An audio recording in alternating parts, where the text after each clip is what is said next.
So if we're going to start recording, it's hard for me to see. We are recording. All right. So welcome to this online worship service for First Parish Church in Kingston, Massachusetts. I'm Jen Shattuck, your Director of Family Ministry, and I also have the pleasure of serving as Worship Associate this morning. Our guest preacher today is Kimberley Debus. She's a community minister based in upstate New York, inspiring an artful and art-filled faith. She consults with congregations and religious professionals throughout our denomination and has previously served at the Church of the Larger Fellowship, as well as congregations on Long Island and Key West. Reverend Kimberley will lead our chalice lighting this morning. Thank you so much. I invite you to light your chalice as I light my own. And let us hear these words from Penny Hackett Evans. Each of us brings a separate truth here. We bring the truth of our own life, our own story. We don't come as empty vessels, but as full people, each with our own story and our own truth. We seek to add our truths and add to our stories. This room is rich with truth, rich with experience. All manner of people are here, needy, joyful, frightened, anxious, bored. We bring our truth with us. May we all recognize the truth and the story in other lives than our own. May we hear in each other the truths that we all bring as we gather together. Together we have truths. Together we have a story. Together we are a community. So come, let us worship together. I invite you now to join your voice in our opening hymn, There's a River Flowing in My Soul.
Morning again, all. In today's service, the time for all ages is the whole service, since we all learn and grow from listening to the stories from others' lives. So I have a reading that I'd like to share with you, and it's from the book Beloved by the author Toni Morrison. It starts this way. When warm weather came, baby Suggs, holy, followed by every Black man, woman, and child who could make it through, took her great heart to the clearing, a wide open place cut deep in the woods, nobody knew for what, at the end of a path known only to deer and whoever cleared the land in the first place. In the heat of every Saturday afternoon, she sat in the clearing while the people waited among the trees. After situating herself on a huge flat-sided rock, baby Suggs bowed her head and prayed silently. The company watched her from the trees. They knew she was ready when she put her stick down. Then she shouted, "Let the children come," and they ran from the trees toward her. "Let your mothers hear you laugh," she told them, and the woods rang. The adults looked on and could not help smiling. Then, "Let the grown men come," she shouted. They stepped out one by one from among the ringing trees. "Let your wives and children see you dance," she told them, and ground life shuddered under their feet. Finally, she called the woman to her. "Cry," she told them, "for the living and the dead. Just cry." And without covering their eyes, the women let loose. It started that way, laughing children, dancing men, crying women, and then it got mixed up. Women stopped crying and danced, men sat down and cried, children danced, women laughed, children cried until exhausted and riven, all and each lay about the clearing damp and gasping for breath. In the silence that followed, baby Suggs, holy, offered up to them her great big heart. She did not tell them to clean up their lives or go and sin no more. She did not tell them that they were the blessed of the earth, its inheriting meek, or its glory bound pure. She told them that the only grace they could have was the grace they could imagine, that if they could not see it, they would not have it. Here, she said, in this place, we flesh that weeps, laughs, flesh that dances on bare feet in grass. Love it hard.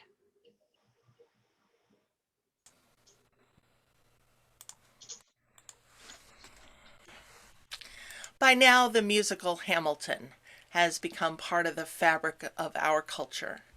Thanks to Lin-Manuel Miranda and his love of history and his incredible talent, we know more not only about the power of hip hop as a musical art form and a theatrical art form, and what it means to have representation on a major stage, but we also know more about Alexander Hamilton himself, his history, his influence, and, spoiler alert, his death at the hands of Aaron Burr.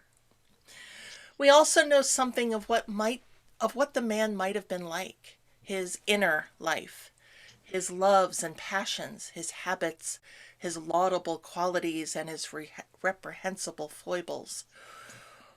Or at least we think we know, based on a combination of written records, first-hand accounts, and a great deal of imagination. This imagination matters because documentary history is often dull, and it leaves only breadcrumbs to tell us something of a life lived, and usually only the notable, rich, powerful, winning ones. We often don't hear about the people who loved and hated them, the people who fought for them or rallied behind them or otherwise supported them. Miranda included a rich postscript in the finale about Eliza Hamilton and her own accomplishments. But we hear the question we all ask of our lives in the refrain. And when my time is up, have I done enough? Will they tell my story? We talk a lot about story in Unitarian Universalism and how story's power helps us draw the circle wide because we learn more about other people's experiences and truths and perspectives. Those stories are important for building our capacity for empathy and compassion. And as it happens, our human minds were shaped for story so that they could be shaped by story. Science has shown us that when we hear or watch or read stories, not only are our language or visual processing parts in our brains activated, but other parts as well, parts that we would use when experiencing the events of the story firsthand. These are activated as well. Science writer Leo Wittich notes that whenever we hear a story, we want to relate it to one of our existing experiences. That's why metaphors work so well with us. While we are busy searching for a similar experience in our brains, we activate a part called the insula, which helps us relate to that same experience of pain or joy or disgust. And so as we do this hard work of anti-racism and anti-oppression, work that our liberating faith calls us to, we invite the stories of others, from our present but also from our past. But whose stories? What of the people whose names we've never heard? When my time is up, have I done enough? Will they tell my story? As it happens, sometimes that answer is yes. Ashley Bryan, an African-American children's book and author and illustrator, acquired a collection of slave-related documents in an auction. One document in particular captured his imagination: the Fairchild's appraisement of the estate. From this simple document, which included a list of people sold as slaves, he was inspired to bring them alive, to create images of them and write their stories, which became the 2017 Newbery and Coretta Scott King Honor winning book, Freedom Over Me. The stories began simply with words from the widow Mary Fairchild, as read by Jen.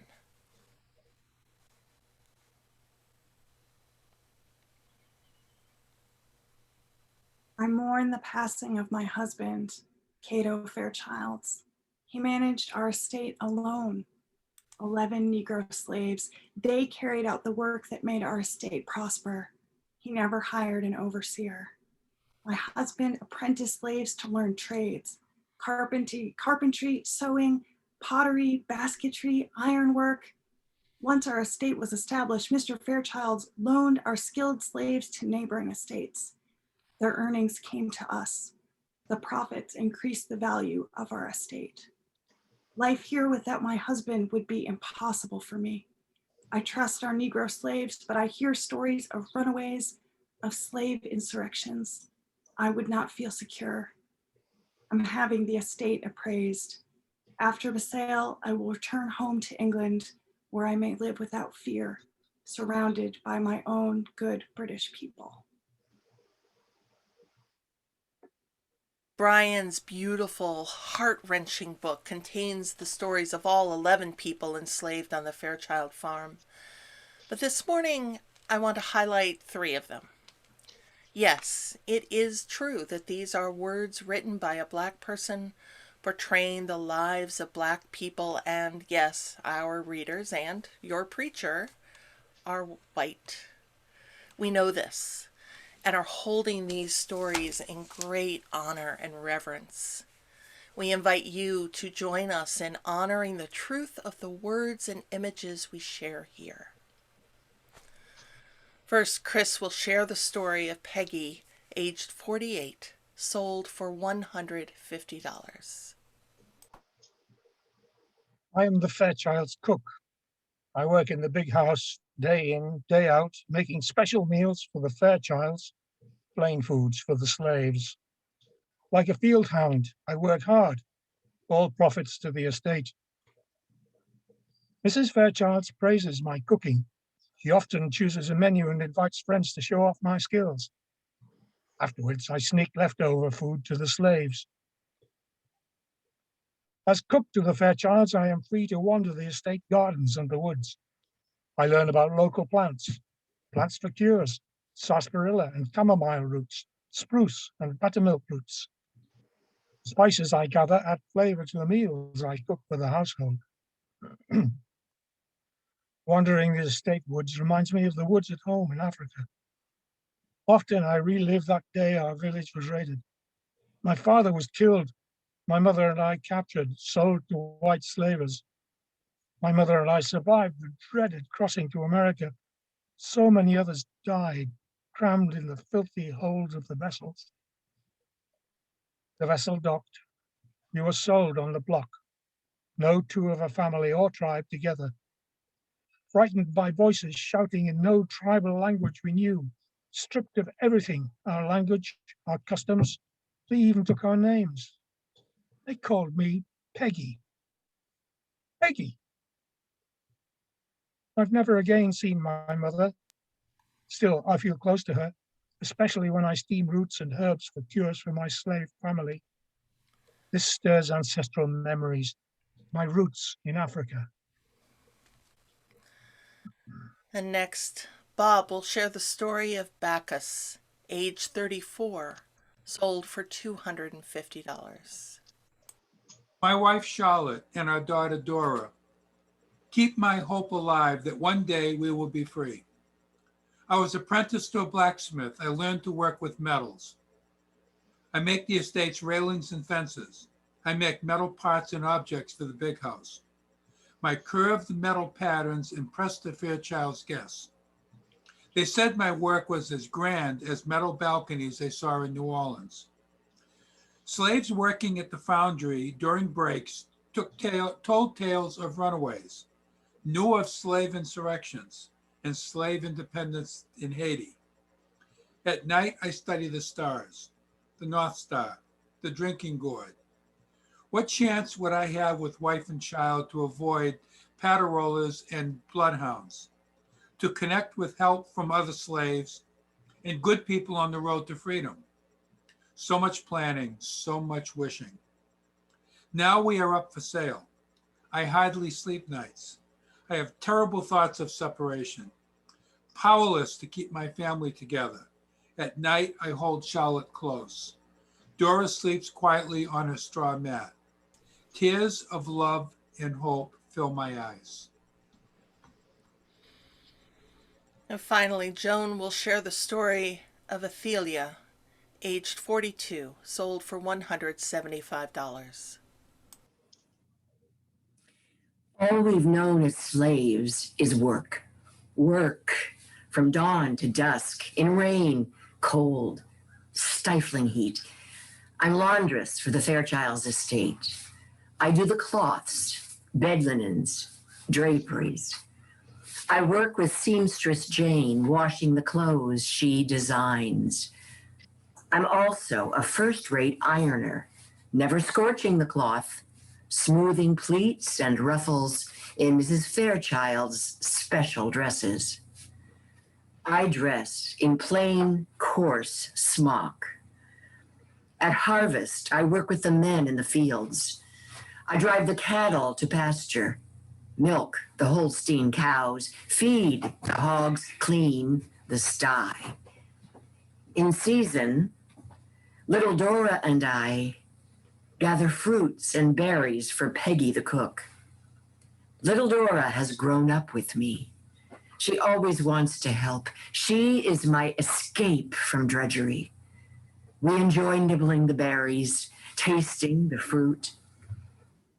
She calls me by my African name, Adero, life giver. As slaves, we do what our owners expect and demand of us. As human beings, our real lives are our precious secret.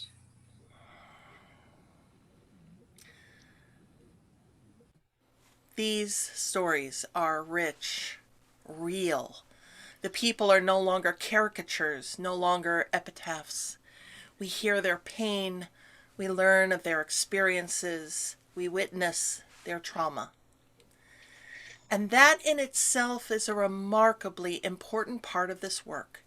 We cannot hope to draw the circle of love wide if we do not hear, understand, witness, and believe what others tell us is true. Just because it hasn't happened to you doesn't mean it hasn't happened. Whether that's violence, harassment, or microaggressions against people who are not white, not able-bodied, not straight, not rich, not men. But this cannot be the end of what we learn about each other. Hamilton and other fictionalized accounts of famous people reveal the human underneath the accomplishments, and that leads us to a deeper understanding of what shaped them, formed them, and led them to their place in history. We cannot stop at the water's edge in this work of liberation and define a person by the one thing we discover about them. We cannot stop at their trauma and believe that that is the totality of who they are. As Athelia says, our real lives are a precious secret. My friend Talia is an African-American woman who was abused by an alcoholic father.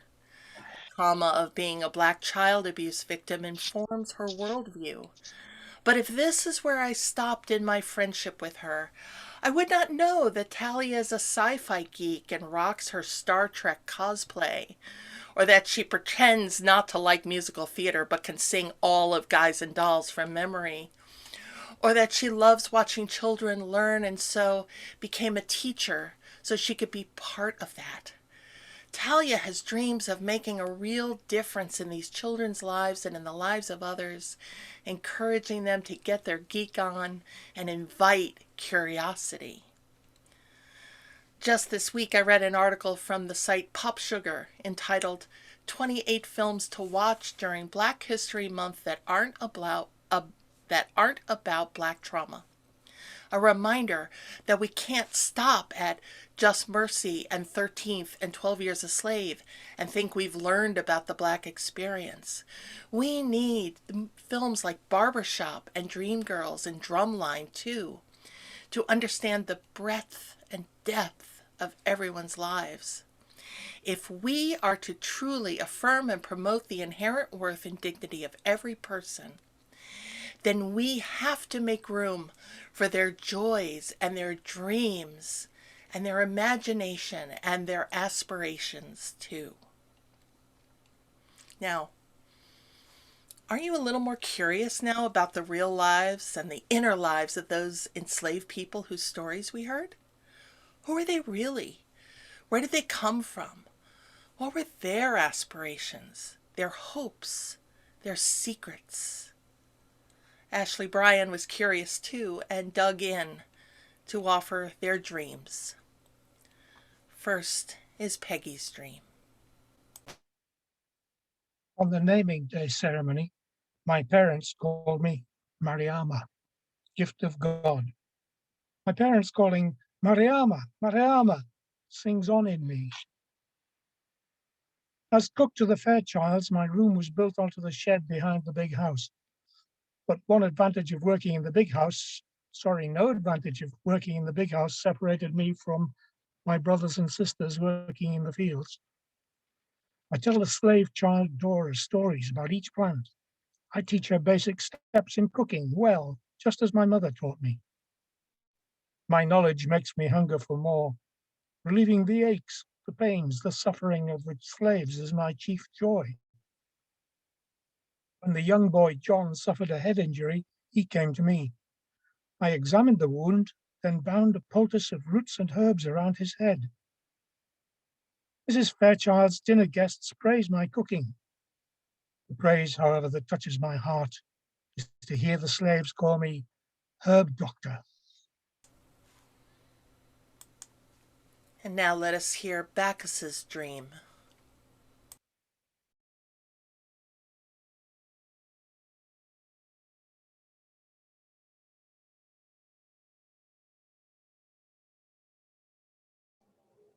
Bob, I think you're still muted.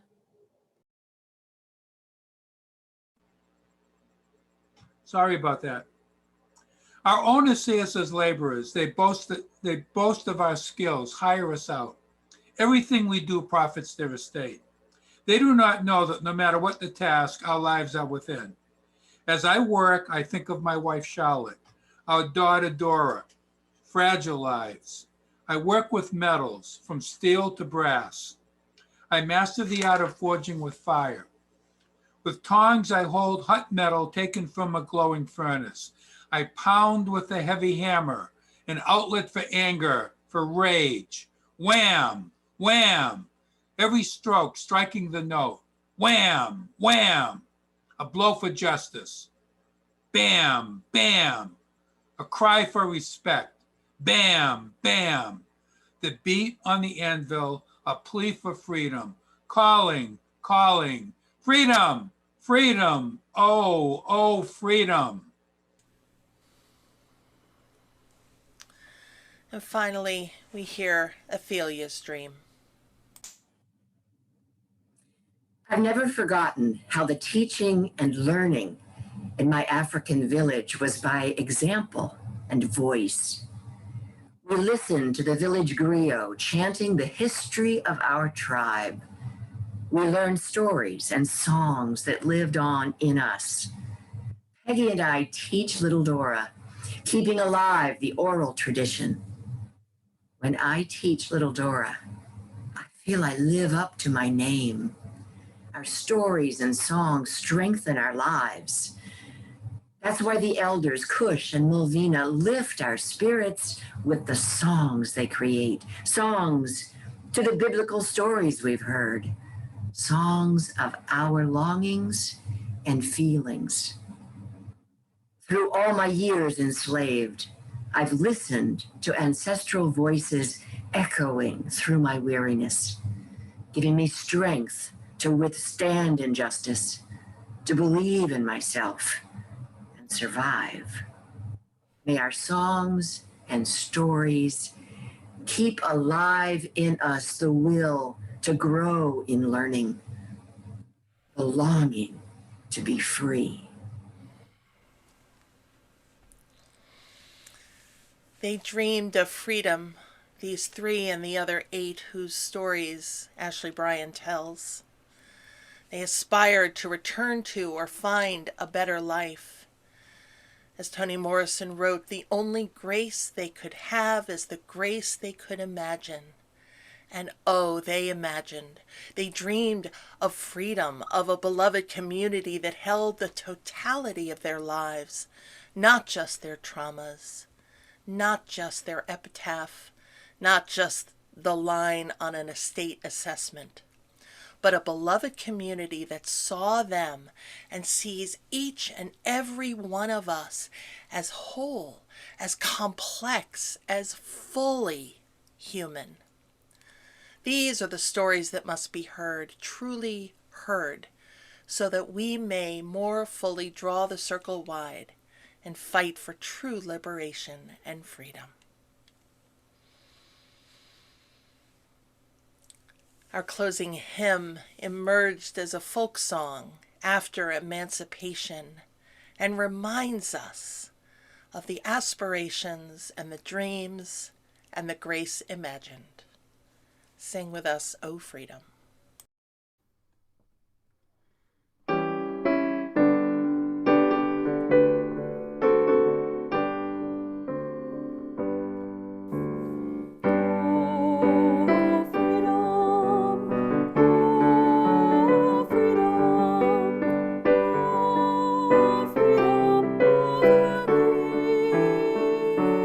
And if the right be a slave, might be buried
time in our service, we receive an offering to support the work of this congregation.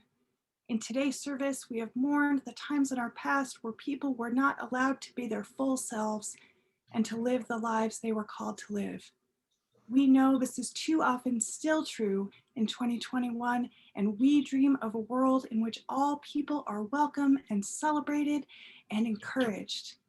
Giving offerings to the work of this church where we come together to learn and act for justice is just one small piece of moving forward to that better world for all. You may contribute to the offering using the online giving link, text to give, or by mailing a check to the church office. All the giving information can be found in your email order of service. Please know that what you give will be most gratefully received.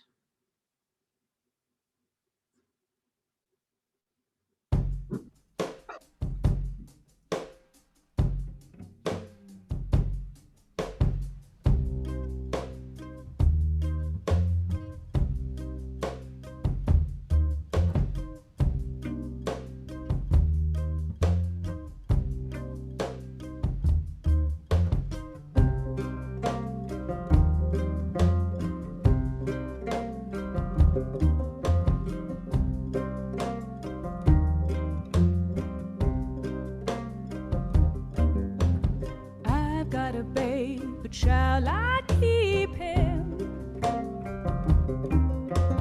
'Twill come the day when I'll be weeping. But how can I love him any less?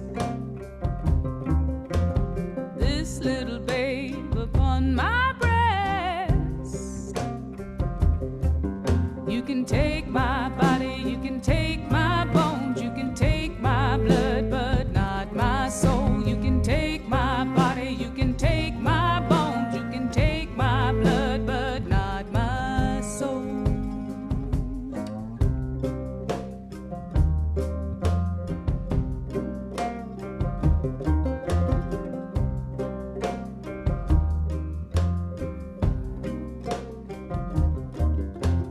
I've got a body dark and strong.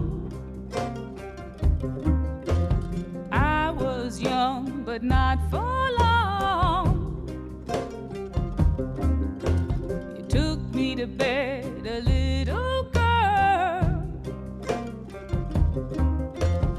left me in a woman's world.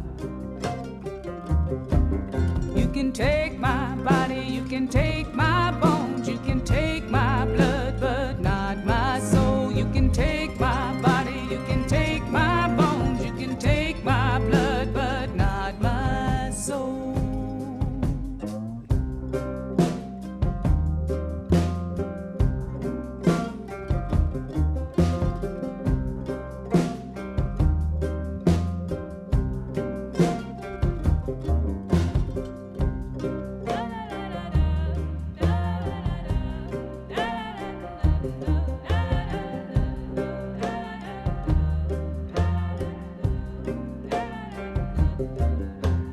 Day by day, I work the line. Every minute overtime. Fingers nimble, fingers quick. My fingers bleed to make you rich.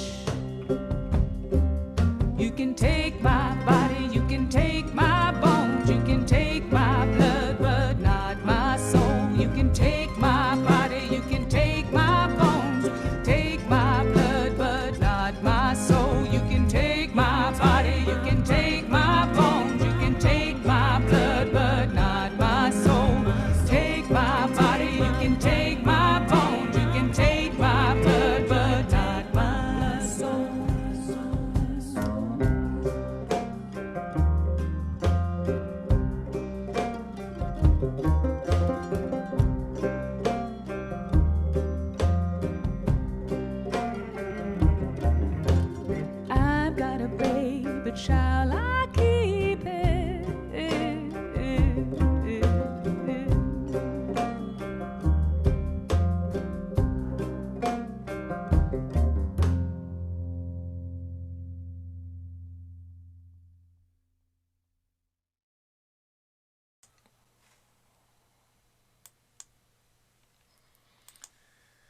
We extinguish our chalice with these words from John Allude Johnstone.